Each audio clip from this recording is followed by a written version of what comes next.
Bonjour à tous, c'est Passion Fête Foraine, on se retrouve pour une toute nouvelle vidéo. Alors c'est pas une vidéo sur la fête foraine, mais elle va arriver bien évidemment.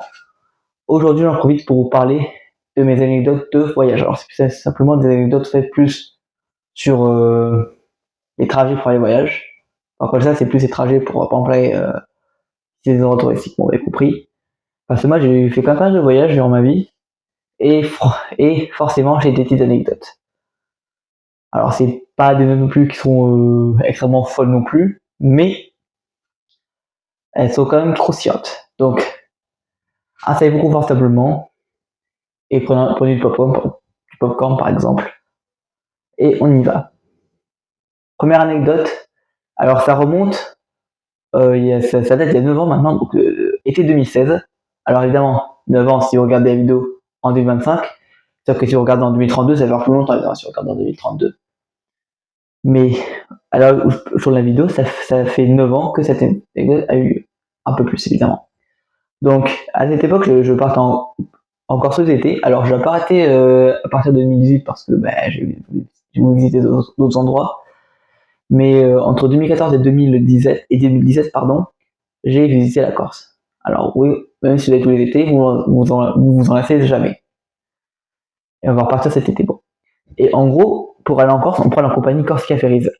Donc c'est une compagnie ferry, c'est pas une compagnie de paquebot, hein, évidemment. Alors pour ceux qui savent pas ce que c'est qu'un ferry, c'est tout simplement un bateau qui sert à transporter des véhicules, donc ça peut être des voitures. De toute façon, vous verrez sur votre chaîne hein, à quoi ça ressemble précisément pour ceux qui n'ont jamais fait de leur vie, quoi. Donc c'est un endroit en fait, donc c'est un bateau vraiment.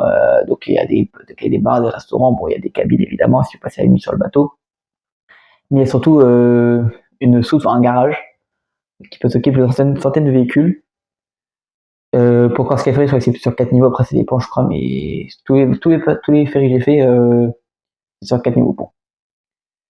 Et en gros, pour Corsica Ferries, alors je vais vous dire un truc avant, évidemment, c'est qu'il y a plusieurs compagnies ferries. Alors pour ceux qui n'ont jamais pris ces compagnies, il y a Mega Express 1, Mega Express 2, Mega Express 3, Mega Express 4, Mega Express 5 et Pascal Lota comme ferry, plus Mega Esmeralda, Mega Andrea, bon, c'est pour que vous vous situiez mieux également, pour que vous sachiez de quoi je vous parle.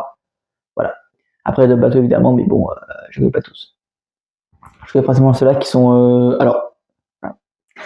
Et donc, on était en 2016, on a testé les traversées de nuit. Donc les traversées de nuit, en gros, vous partez de France ou d'Italie, précisément, vous partez le soir, vous passez la nuit sur le bateau et vous arrivez le lendemain matin en Corse ou en Sardaigne, enfin à votre destination. Et c'est avantageux. Alors c'est assez cher, mais ça vaut quand même le coup parce que ça vous fait éviter de passer la journée sur le bateau et du coup perdre une journée inutilement. Bon, c'est tellement pas le faire vu que ça a bien augmenté, mais bon. Et donc du coup, au départ, on prend Omega Express 2 depuis Nice, donc depuis le port de Nice. Et on est le lendemain matin à Bastia. Bon, ça rien d'anormal, mais c'est au retour que ça devient intéressant. De base, on allait prendre le Mega Express 5 de la compagnie Corsica Ferries, donc, mais il a été annulé. On a su 24 heures avant. Alors, ne me demandez surtout pas pourquoi dans les commentaires, ne me demandez pas, mais pourquoi est-ce qu'il a été annulé le Mega Express 5? On sait même pas. Alors actuellement, on sait toujours pas pourquoi. Et du coup, on est de rabattre sur le Mega Express 4. Du coup, on a fait la traversée de nuit quand même aussi. Mais on a pris de cabine pour le Mega Express 5, mais on n'a pas pris de cabine pour le Mega Express 5 parce que simplement, on n'a plus pu en réserver, c'était déjà complet, c'est blindax. Et du coup, on a été rabattre sur les fauteuils.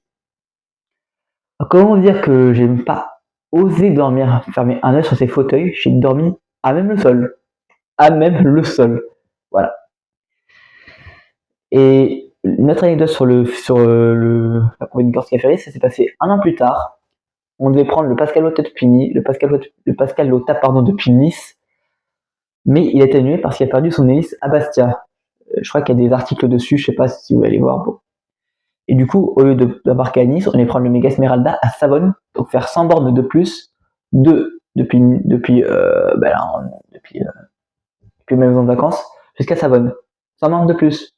Déjà qu'il y avait 100 bornes entre là où j'ai ma maison de vacances et Nice, il y a quand même pas mal de kilomètres. Alors imaginez-vous si en plus vous devez aller jusqu'à Savone. Faites le trajet, vous allez voir. Du coup, on embarque à Savone. On devait faire de base une traversée de jour, mais on a finalement fait une traversée de nuit. Et donc, comme pour la précédente anecdote, Il n'y avait pas de cabine, du coup, on a dormi par terre. Voilà, imaginez-vous la belle nuit de reposante qu'on a passée.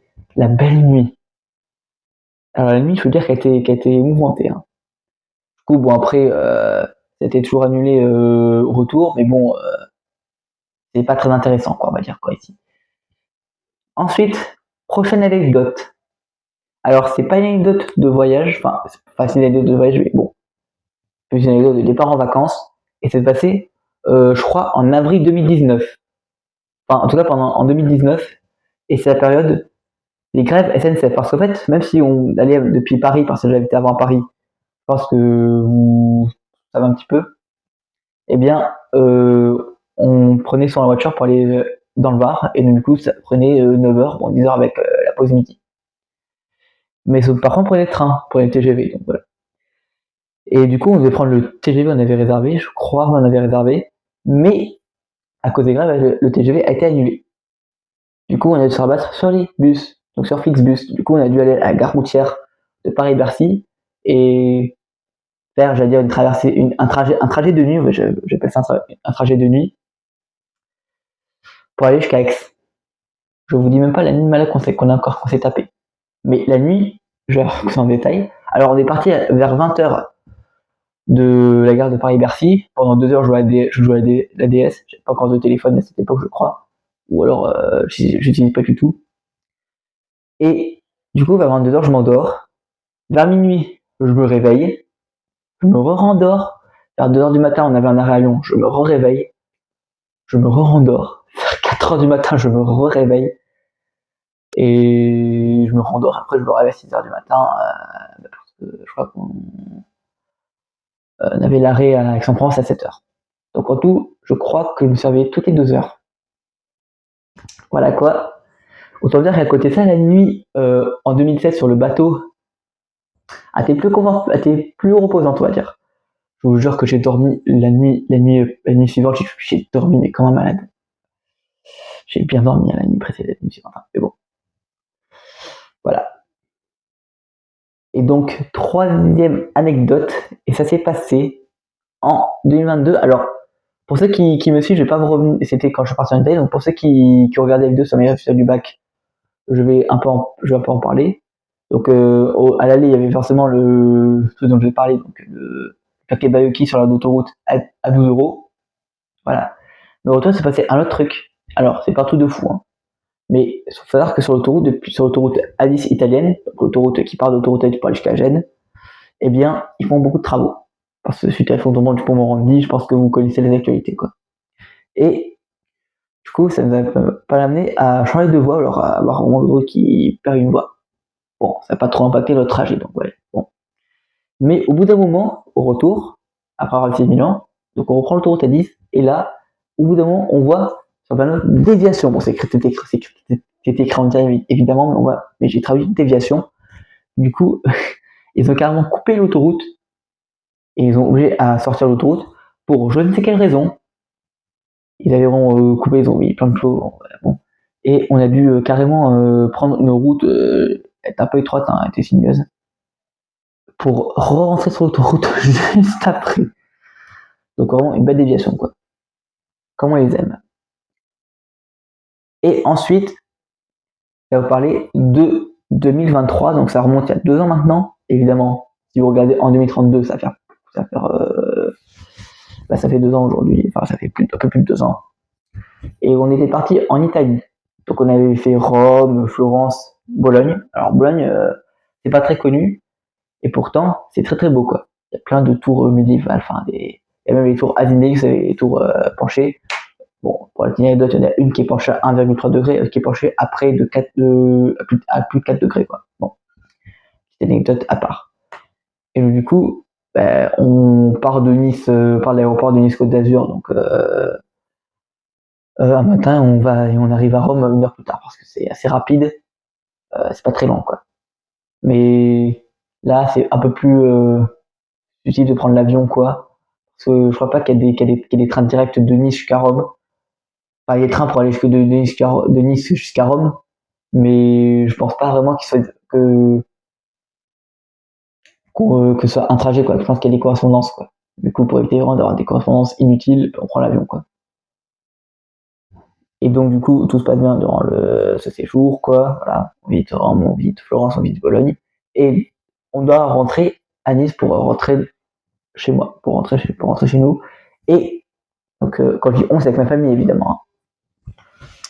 Et du coup, on arrive à l'aéroport de Bologne ce soir, quoi. On devait prendre un avion qui va de la compagnie Ita Airways, qui va de Bologne jusqu'à Rome.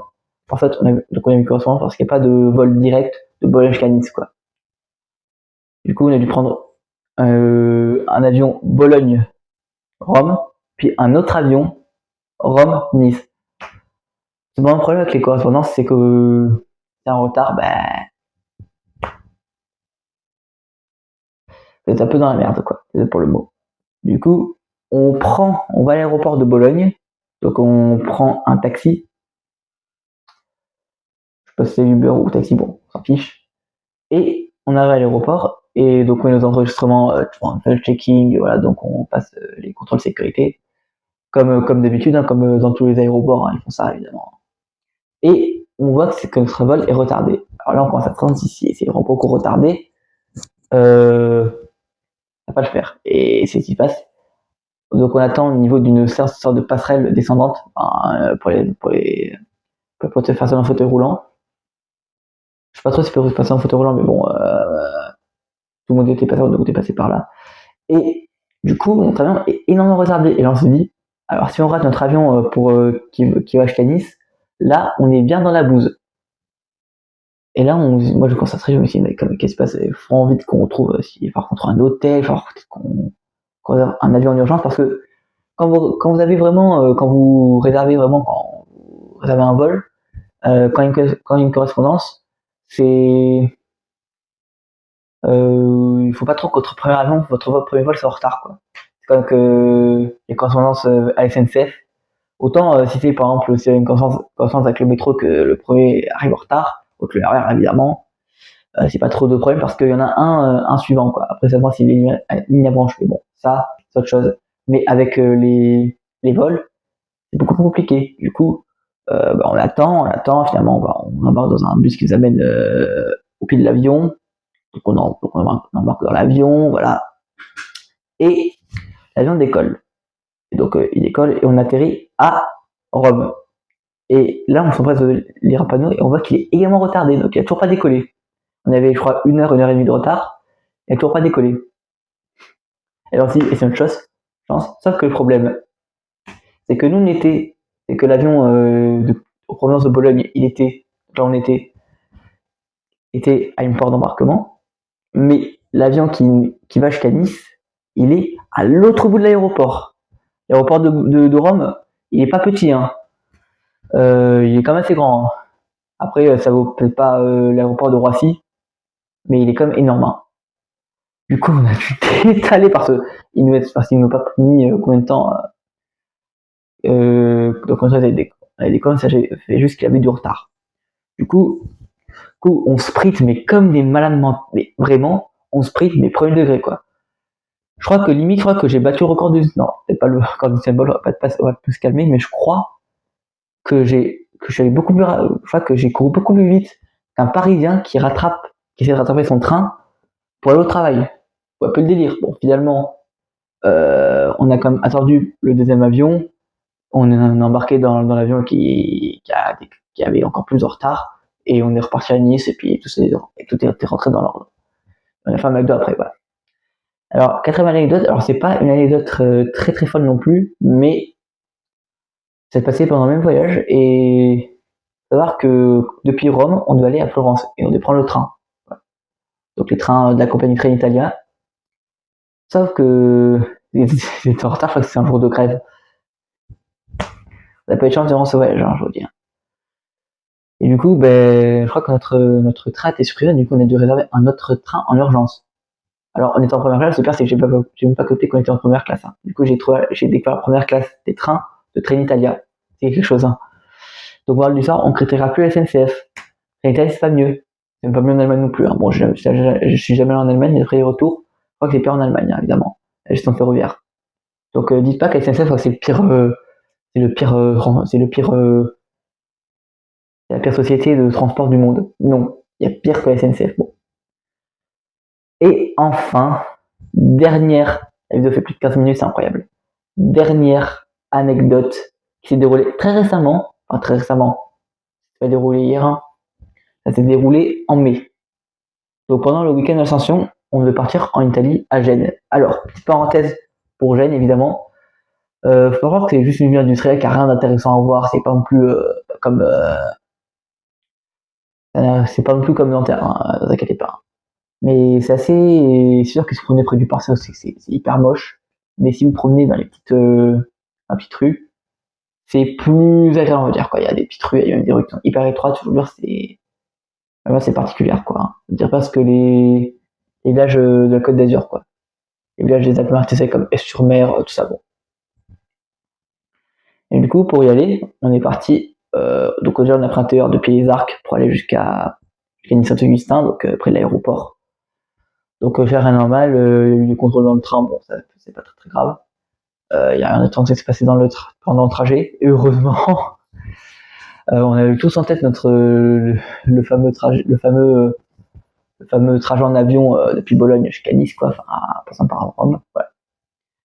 Et du coup, on prend le Flixbus, encore une fois, le Flixbus, depuis le terminal 1 de l'aéroport de Nice, qui est une gare routière aussi, en plus de l'arrêt de tram et du terminal 1, évidemment. Et il part de bonne heure, il part à 10h, voilà. Et du coup, le trajet entre la gare routière de Nice, aéroport, et la gare routière de Gênes, ça prend à peu près 3 heures. Ça prend 2h50 très précisément. Et du coup, on commence à s'engager sur l'autoroute. Il n'y a rien de spécial, par exemple, qui fait une queue de poisson, bien sûr. Bon, dans les Alpes-Maritimes, on est habitué à ça, évidemment. Il y a beaucoup de chauffeurs de la route, ça, on n'y peut rien. C'est pareil partout, de toute façon, hein. Mais là, ça score, c'est que déjà, avant de passer la frontière, donc je sais plus trop où c'était, mais c'était pas loin de Monaco, il y a un premier embouteillage. Bon, que là, rien d'anormal, ok. Et bon, on va arriver un peu plus tard. Sauf que, avant de passer la frontière, déjà d'une part, aux plages de Vintimille, il y a les douaniers qui contrôlent les cartes d'identité. Ils font ça, hein, ils contrôlent les cartes d'identité, ils contrôlent pas les passeports. Et je crois que c'est un Tunisien qui n'est pas ses papiers. Bon, il le fait dans le bus évidemment, mais ça fait encore plus de temps qu'il fasse ses vérifications, tout ça. Bon, ça fait pas beaucoup de temps. Euh, ça fait faire beaucoup de temps. Et du coup, on continue notre trajet. Il y a des embouteillages évidemment, comme souvent sur l'autoroute A10. Et parce que, comme souvent quand je dis comme souvent sur l'autoroute A10, parce que simplement, ils font toujours des travaux. Et là, ils sont pas intelligents, c'est que comme l'autoroute A10, c'est une autoroute 2 fois 2 voies, donc il y a 2 voies de circulation pour chaque sens. Ben, du coup, ils connaissent une voie. Ou alors, ils nous font carrément changer de voie, et l'autre chaussée, ou alors la nôtre, devient une chaussée vraiment avec à double sens de circulation. Voilà. Du coup, étant donné que s'il y a beaucoup d'embouteillages, je peux vous dire que c'est pas la meilleure solution, quoi. Et je me demande pourquoi ils font ça, alors que le plus simple, c'est de dévier un peu les voies de circulation, et d'imposer un ralentissement. Ça ferait un petit peu des ralentissements, évidemment, inutiles, mais ça fait pas de gros embouteillages. Du coup, à ce trajet, au lieu d'arriver vers 13h à peu près, on est arrivé vers 15h. Donc on a eu carrément pour 5 heures, un peu plus, de trajet en plus entre Nice et Gênes. Du coup, on n'a pas à 100% profité de notre presque pas d'Agène, mais c'est pas grave. Donc on a fait comme beaucoup d'endroits, on a fait un peu le port, pendant qu'on on a fait des petites rues évidemment, des restaurants qui sont incroyables. Et l'escapade à Portofino. Portofino c'est bien d'ailleurs, mais c'est assez cher là-bas, donc éviter d'acheter là-bas, c'est hyper cher, quoi. Voilà. Et du coup, sonne le retour le 31 mai. Du coup, on reprend le bus, hein, c'est les mêmes chauffeurs évidemment, hein. Après, je sais pas pourquoi c'est les mêmes chauffeurs, on sait peut-être qu'il y a des chauffeurs différents. Et du coup, on repart de Gênes, tout se passe bien, et le même scénario, c'est-à-dire les embouteillages. Ah, les embouteillages en Italie, c'est l'horreur là-bas, hein. Et du coup, là, on a commencé un peu plus se demander si on allait avoir notre train de retour. Parce que bah, QTR, je sais pas tout comment ça se passe, hein. Je pense que tu suras ton train et que tu peux prendre un train qui va jusqu'à une destination. Mais je peux vous dire que là, c'est pas 2 minutes d'attente pour le prochain, c'est un peu plus d'une demi-heure, hein. Et moi, j'ai un peu la flemme d'attendre une demi-heure un train, quoi. Et oui, moi, je suis habitué au trajet entre Nice et Grasse. Donc voilà. Et bon, du coup, bah, on arrive avec 1 heure et demie de retard, il me semble. Et là, on court. Mais je crois qu'on a couru aussi vite que la fois on devait rattraper l'avion pour aller d'un bout à l'autre de l'aéroport de Rome. Bon, finalement, on a eu notre train à l'heure, vous inquiétez pas, évidemment, hein, il est arrivé à l'heure, on n'a pas eu trop de soucis avec les trains. Train, c'est plus le physique qui nous a un peu embêté, quoi. Je sais pas trop beau, mais voilà. Et donc, prochain voyage, ce sera un voyage en Corse. Et on prendra Corsica Ferries comme ce qu'on a fait en 2014, en 2015, en 2016 et en 2017, en priant pour qu'il n'y ait pas trop de galères, qu'il n'y ait pas trop de retard et qu'il n'y ait pas d'annulation de ferry, comme c'était le cas en 2016 et en 2017. Bien sûr, il y aura une vidéo qui sera tournée bien évidemment sur l'embarquement, sur le traversée, l'arrivée en Corse et le débarquement sur la chaîne Transformation. Allez vous abonner si ce n'est pas déjà fait, bien évidemment, à ma chaîne qui est la chaîne principale. Et quant à moi, je vous retrouve peut-être dans quelques jours. Au pire, mi-août, pour un vlog au Luna Park d'Antibes. Quant à moi, ben, je vous dis bonne journée et bonne soirée si vous regardez la vidéo en soirée. Ciao.